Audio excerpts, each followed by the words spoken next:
Students, आज हम पढ़ रहे हैं अपना हिंदी व्याकरण का क्लास 8 का लेसन नंबर 23, जिसका नाम है प्यारे बच्चों निबंध लेखन। तो आइए प्यारे बच्चों, इस लेसन के माध्यम से हम निबंध लेखन के बारे में, निबंध क्या होता है और कैसे हमें उसे लिखना चाहिए, इस बारे में समझेंगे। तो आइएगा शुरू करते हैं। निबंध शब्द दो शब्दों के सार्थक मेल से बना है। किनसे बना है? दो शब्दों के मेल से। नी प्लस बंध, अर्थात इसका अर्थ होता है प्यारे बच्चों अच्छी तरह बंधा हुआ। नी प्लस बंध का क्या अर्थ होता है? अच्छी तरह से बंधा हुआ। निबंध में शब्द सीमा के अंतर्गत हम विषय अनुसार विचारों को प्रभावशाली ढंग से व्यक्त करते हैं।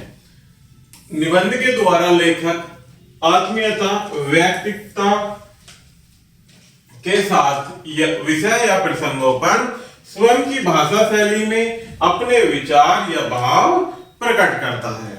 सामान्य अर्थ में यदि प्यारे बच्चों कहा जाए तो निबंध क्या है कि अपने विचारों का एक व्यवस्थित तरीके से अपनी भाषा शैली में एक पत्र में लिखना ही क्या कहलाता है?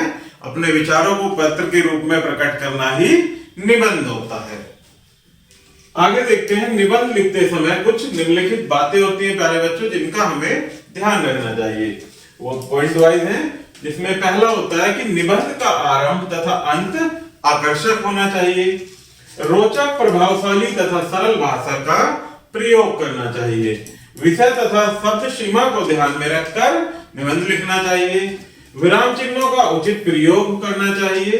एक ही बात को बार बार नहीं दोहराना चाहिए और निबंध को प्रभावशाली तथा रोचक बनाने के लिए दोहों, मुहावरों, लोकोक्तियों तथा सूक्तियों आदि का प्रयोग करना चाहिए। आगे देखते हैं प्यारे बच्चों निबंध के प्रकार। निबंध के दो प्रकार होते हैं, पहला व्यक्ति प्रधान निबंध और दूसरा विषय प्रधान निबंध। तो पहला देखते हैं प्यारे बच्चों व्यक्ति प्रधान निबंध। इस प्रकार के निबंधों में लेखक के भावों से संबंधित निबंध आते हैं। इन्हें इस प्रकार से स्पष्ट किया जा सकता है। पहला है वर्णनात्मक निबंध। जब निबंधकार किसी स्थानीय वस्तु का वर्णन इस प्रकार करता है कि पढ़ने वाले के सामने वह दृश्य सजीव हो उठे और वह वर्णनात्मक निबंध कहलाता है। नेक्स्ट है भावात्मक निबंध। इस प्रकार के निबंधों के अंतर्गत लेखक की निजी अनुभूतियों के आकलन होते हैं। इसके द्वारा लेखक अपनी भावनाओं को अभिव्यक्ति देता है। इस प्रकार के निबंधों में विचारों की प्रधानता नहीं रहती। नेक्स्ट है विवरणात्मक निबंध। जब निबंधों में अतीत का चित्रण रोचक शैली में प्रस्तुत किया जाता है तो वे विवरणात्मक निबंध कहलाते हैं। नेक्स्ट है आत्मपरक निबंध। जिन निबंधों में लेखक अपने व्यक्तिगत जीवन के भावों को प्रकट करता है वे आत्मपरक निबंध कहलाते हैं। नेक्स्ट है विचारात्मक निबंध। जब लेखक अपने मौलिक विचारों को तर्कबद्ध ढंग से प्रस्तुत करता है वे विचारात्मक निबंध कहलाते हैं। सेकंड है प्यारे बच्चों हमारा विषय प्रधान निबंध। इस प्रकार के निबंधों का वर्गीकरण विषय के आधार पर होता है। इसमें पहला है प्यारे बच्चों साहित्यिक निबंध। जब निबंध जो साहित्यिक विषयों पर लिखे जाते हैं वे साहित्यिक निबंध कहलाते हैं। नेक्स्ट है आर्थिक निबंध। विभिन्न आर्थिक समस्याओं और आर्थिक विषयों पर लिखे गए निबंध आर्थिक निबंध कहलाते हैं। नेक्स्ट है वाणिज्यिक निबंध। वे निबंध जिनके विषय उद्योग, व्यापार या वाणिज्यिक से संबंधित होते हैं वे वाणिज्यिक निबंध कहलाते हैं। नेक्स्ट पॉइंट देखते हैं प्यारे बच्चों निबंध के भाग। निबंध के चार भाग होते हैं, शीर्षक, प्रस्तावना, विषय वस्तु और उपसंहार। इनमें क्या क्या होता है उनको वन बाय वन समझते हैं। सबसे पहले देखते हैं शीर्षक।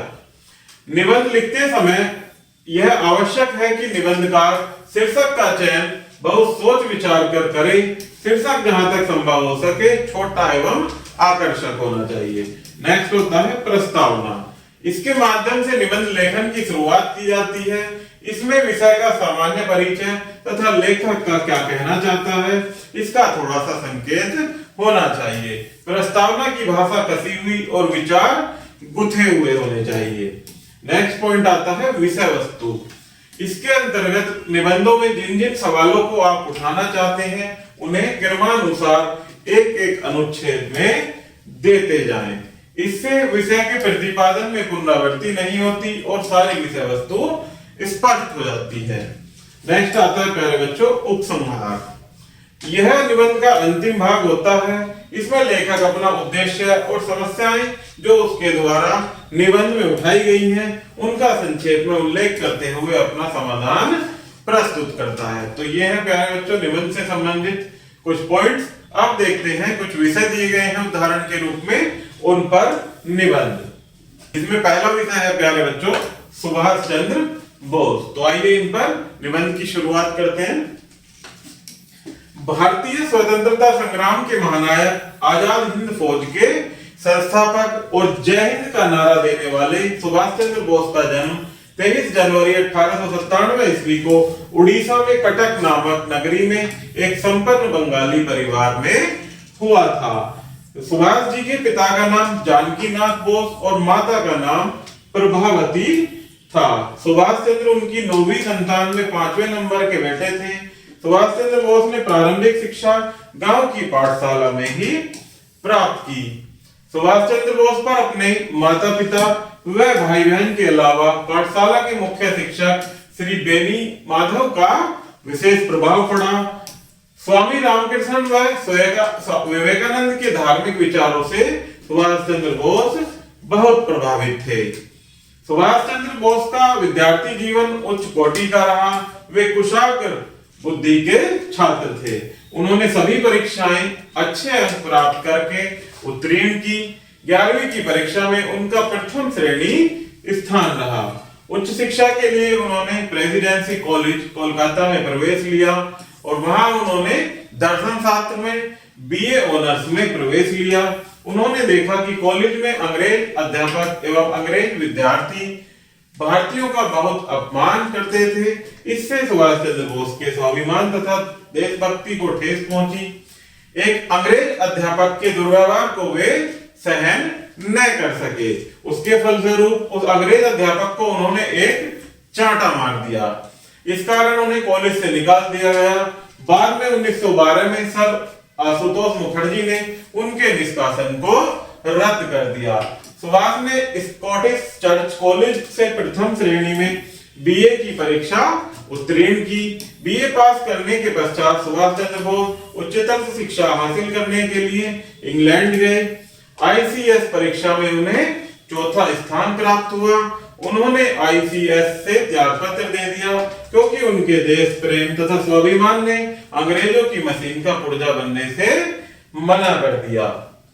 उस समय स्वाधीनता प्राप्ति के लिए गांधी जी के नेतृत्व में असहयोग आंदोलन जारी था और बंगाल में देशबंधु चित्तरंजन दास इस आंदोलन के नेता थे। सुभाष चंद्र बोस उनके संपर्क में आए और देशबंधु की प्रेरणा से सुभाष कांग्रेस स्वयंसेवक दल के कैप्टन बन गए।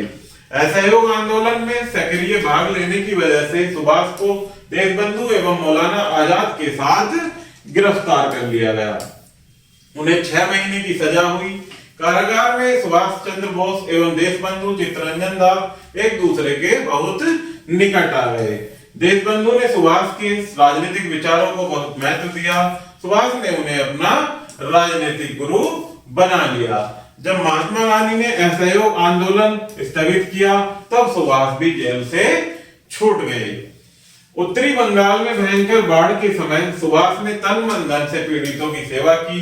उन्हें बंगाल कथा दैनिक समाचार पत्र का संपादन किया। अंग्रेजी पत्रिका फॉरवर्ड के प्रबंधक बने। 1924 ईस्वी में देशबंधु कोलकाता नगर निगम के मेयर चुने गए। उन्होंने सुभाष को कार्यकारी अधिकारी बनाया। क्रांतिकारियों को मदद देने के कारण अंग्रेज शासकों ने उन्हें फिर से जेल में डाल दिया। स्वास्थ्य खराब होने पर उन्हें छोड़ा गया।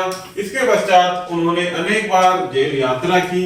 वे 1938 ईस्वी में हरिपुरा कांग्रेस अधिवेशन के प्रधान हुए।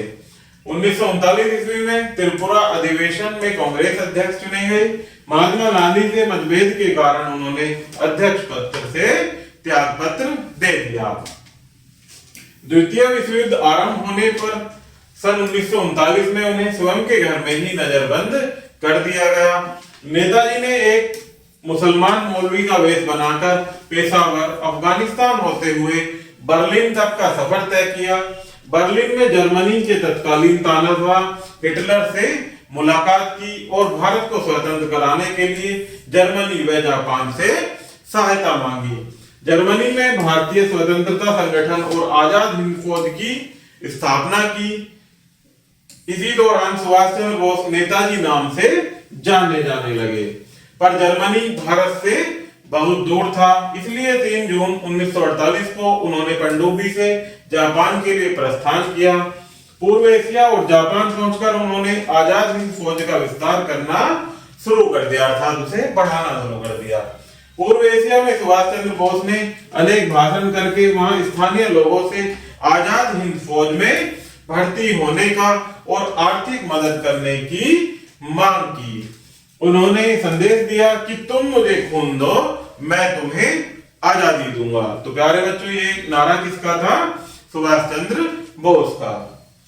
18 अगस्त 1945 को टोक्यो जाते समय ताइवान के पास हवाई दुर्घटना में उनकी मृत्यु हो गई। कहां पर? ताइवान के पास। लेकिन उनका शव नहीं मिल पाया। आज भी उनकी मृत्यु के कारणों पर विवाद बना हुआ है, क्योंकि उनका शव नहीं मिला था। वास्तव में नेताजी सुभाष चंद्र बोस का जीवन त्याग, तपस्या एवं बलिदान की अनुपम कहानी है। नेक्स्ट विषय देखते हैं प्यारे बच्चों, निबंध का बढ़ती जनसंख्या एक समस्या। तो जो हमारे देश में बढ़ती हुई जनसंख्या है, उससे होने वाली जो समस्याएं हैं, उससे संबंधित आज इस निबंध के बारे में पढ़ेंगे। तो आइए शुरू करते हैं। भारत की जनसंख्या निरंतर बढ़ती हुई राष्ट्र की एक भयानक समस्या है। बढ़ती हुई जनसंख्या पर नियंत्रण पाने के लिए देश अपने ढंग से जुटा हुआ है। तेजी से बढ़ती हुई जनसंख्या के कारण देश का विकास नहीं हो पा रहा है। अतः राष्ट्रीय सरकार ने इसके समाधान के लिए परिवार नियोजन का आह्वान किया है। प्राचीन काल में अधिक पुत्रों की आवश्यकता होती थी। वेदों में 10 पुत्रों की कामना की गई है। सावित्री ने यमराज से अपने लिए 100 पुत्रों का वर मांगा था।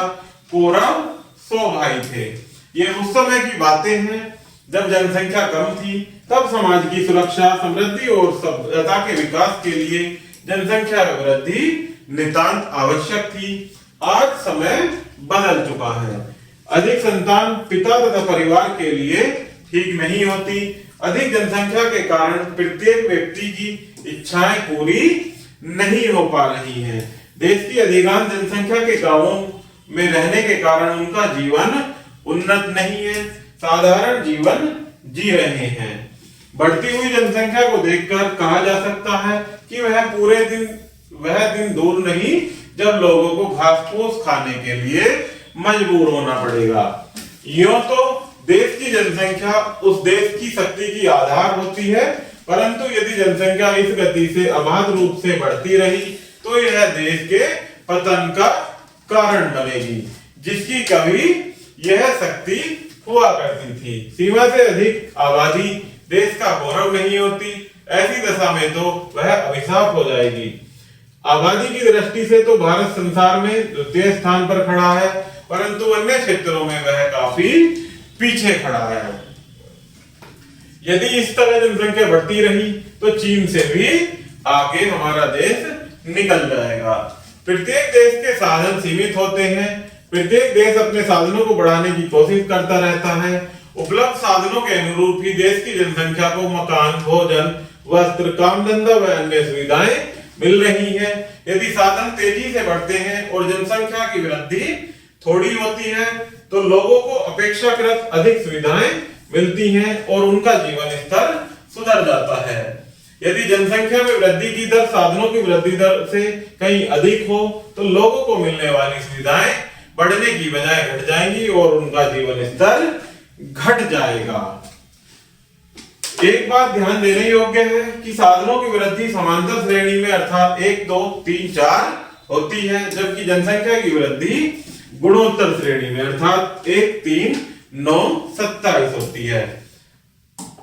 अतः यदि जनसंख्या इस गति से न बढ़े तो साधनों में कमी न आएगी, और यदि इसी गति से बढ़ती रही तो साधनों की कमी अवश्य पड़ जाएगी। परिणाम स्वरूप उपलब्ध सीमित साधनों में ही बढ़ती हुई जनसंख्या को भी निर्वाह करना पड़ता है, अतः जीवन के लिए आवश्यक सभी वस्तुओं का अभाव हो जाता है। दूसरे शब्दों में हम कह सकते हैं कि गरीबी, कुपोषण, बेरोजगारी और इन कमियों से उत्पन्न होने वाली बुराइयां हैं। ये समस्याएं प्रत्येक परिवार और प्रत्येक व्यक्ति पर अपना को प्रभाव डालती हैं, किंतु आश्चर्य की बात है कि लोग इस बारे में सजग नहीं है। जनसंख्या वृद्धि को रोकने हेतु सरकार ने परिवार नियोजन कार्यक्रम आरंभ किया है। प्रत्येक पंचवर्षीय योजना में इस कार्यक्रम के लिए बड़ी धनराशि रखी जाती है। देश भर में स्वास्थ्य केंद्र खोले गए हैं जो इस संबंध में लोगों को निःशुल्क सलाह देते हैं और गर्भ निरोधक दवाएं भी हैं। अन्य उपाय भी हैं। इसी समस्या के आर्थिक निराकरण हेतु सरकार ने कानून बनाकर लड़के लड़कियों के विवाह की आयु बढ़ा दी है। स्वेच्छा से नसबंदी कराने वालों को सरकार प्रोत्साहन भी देती है। सरकार पूरी कोशिश कर रही है कि लोग स्वयं समझें कि छोटा परिवार सुखी परिवार रहेगा। परिवार बढ़ने के साथ जिम्मेदारियां और परेशानियां भी बढ़ जाएंगी। बड़े परिवार स्वयं अपने लिए और समाज के लिए तथा सरकार के लिए भी कठिनाइयां पैदा करते हैं। इस भयंकर समस्या का समाधान करना प्रत्येक नागरिक का कर्तव्य है। प्रत्येक नागरिक इस समस्या के प्रति जनसाधारण में जागृति उत्पन्न करे। सभी गांवों तथा स्वास्थ्य योजनाओं को लाभ पहुंचाया जाए। केवल एक व्यक्ति जनसंख्या की समस्या का समाधान नहीं कर सकता। इसके लिए प्रत्येक नागरिक को सहयोग देना पड़ेगा, तभी मनुष्य के जीवन की सभी आवश्यकताएं पूरी हो सकती हैं। परिवार को छोटा रखकर और जनसंख्या वृद्धि पर अंकुश रखकर हम अपने परिवार, अपनी आने वाली पीढ़ियों का भला कर सकते हैं और सरकार को भी परेशानी से उबार सकते हैं। जनसंख्या अधिक्य की समस्या का समाधान परिवार को सीमित रखना है। यह आपका, हमारा अर्थात हम सबका व्यक्तिगत, सामाजिक एवं राष्ट्रीय कर्तव्य है। नेक्स्ट है प्यारे बच्चों, नया विषय दिया गया निबंध के लिए, दहेज प्रथा एक सामाजिक अभिशाप। तो दहेज प्रथा के क्या दुष्परिणाम है प्यारे बच्चों, उसके बारे में हम इस निबंध के माध्यम से जानेंगे। तो आइए शुरू करते हैं।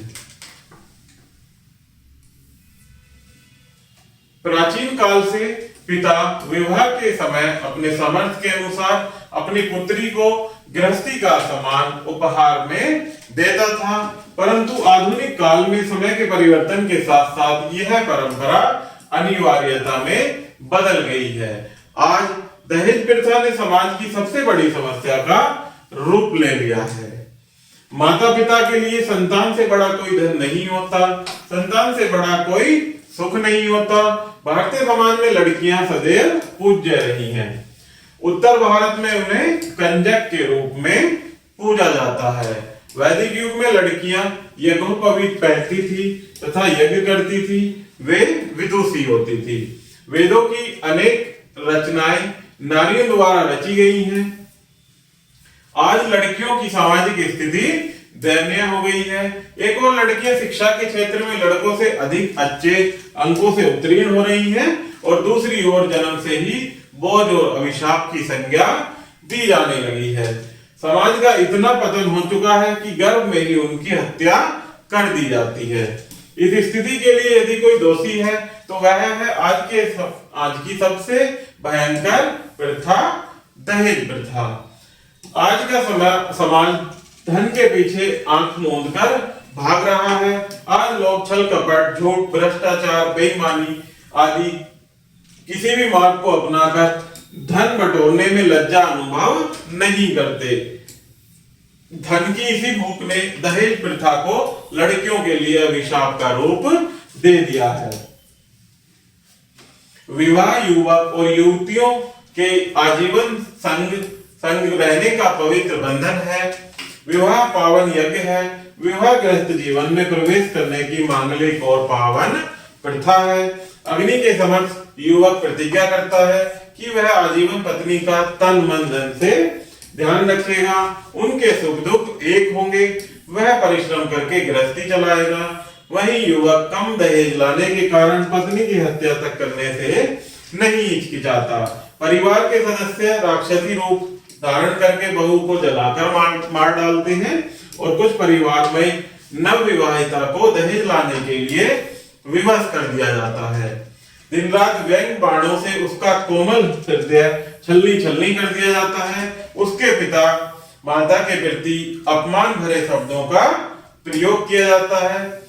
कुछ बहुएं अपमान सहन नहीं कर पाती, वे अपने माता पिता की आर्थिक स्थिति से परिचित होती हैं। वे जानती हैं कि वे जितना दहेज लाई हैं, इसे देने के लिए ही उनके माता पिता ने कितने कष्ट सहे हैं। वे तंग आकर आत्महत्या कर लेती हैं। समाचार पत्रों में प्रतिदिन ऐसी घटनाएं प्रकाशित होती रहती हैं। दहेज प्रथा के विरुद्ध कानून बना हुआ है। दहेज के लालची इन कानूनों की चिंता नहीं करते। यदि कानून का भय होता तो प्रतिदिन बहुओं के जलने या आत्महत्या करने की घटनाओं में कमी आ जाती। इसके विपरीत ऐसी घटनाएं दिन प्रतिदिन बढ़ती जा रही हैं। निर्धन माता पिता के पास न्याय प्राप्त करने के लिए धन का अभाव होता है और कचहरियों में वर्षों तक मुकदमे चलते रहते हैं। दहेज न जुटा सकने वाले माता पिता वकीलों की बड़ी बड़ी फीसें नहीं चुका सकते, इसलिए पुत्रियों पर होने वाले अत्याचार सहते रहते हैं। दहेज प्रथा सामाजिक कुप्रथा है। इस समस्या का समाधान कानून से नहीं हो सकता। इसके लिए सामाजिक सोच में परिवर्तन आवश्यक है। जब तक लोग स्वयं दहेज लेना बंद नहीं करते, तब तक यह प्रथा समाप्त नहीं हो सकती। इस समस्या को बढ़ावा अमीरों से मिला है। कारें, बंगले, TV, fridge, air condition, furniture, स्वर्ण आभूषण आदि दहेज के रूप में दिए जाने लगे हैं। विवाह स्थल देखकर लगता है कि मानो किसी मेले का आयोजन किया गया है। इस प्रकार के विवाहों पर तत्काल प्रतिबंध लगाना चाहिए। इस प्रकार के आडंबरों का बहिष्कार करना चाहिए। धन संपत्ति का यह प्रदर्शन कम आय वालों में हीनता की भावना भरता है। प्रत्येक युवक को प्रतिज्ञा करनी चाहिए कि वह दहेज प्रथा का विरोध करेगा। यदि विवाह योग्य युवक प्रण कर ले कि वे बिना दहेज लिए विवाह करेंगे तो इस समस्या से तुरंत छुटकारा मिल सकता है। आगे बढ़ते हैं प्यारे बच्चों, अध्याय संक्षेप। इसमें पहला पॉइंट है, निबंध में भाव या विचार पूर्णता एक सूत्र में बंधे हुए रहते हैं। निबंध लिखते समय विषय तथा शब्द सीमा का ध्यान रखना चाहिए। निबंध दो प्रकार के होते हैं, व्यक्ति प्रधान और विषय प्रधान। निबंध को चार भागों में बांटा जा सकता है, शीर्षक, प्रस्तावना, विषय वस्तु और उपसंहार। तो प्यारे बच्चों, इस प्रकार से हमारा ये लेसन यही समाप्त होता है। आशा करता हूं कि आपको यह वीडियो जरूर पसंद आई होगी। धन्यवाद।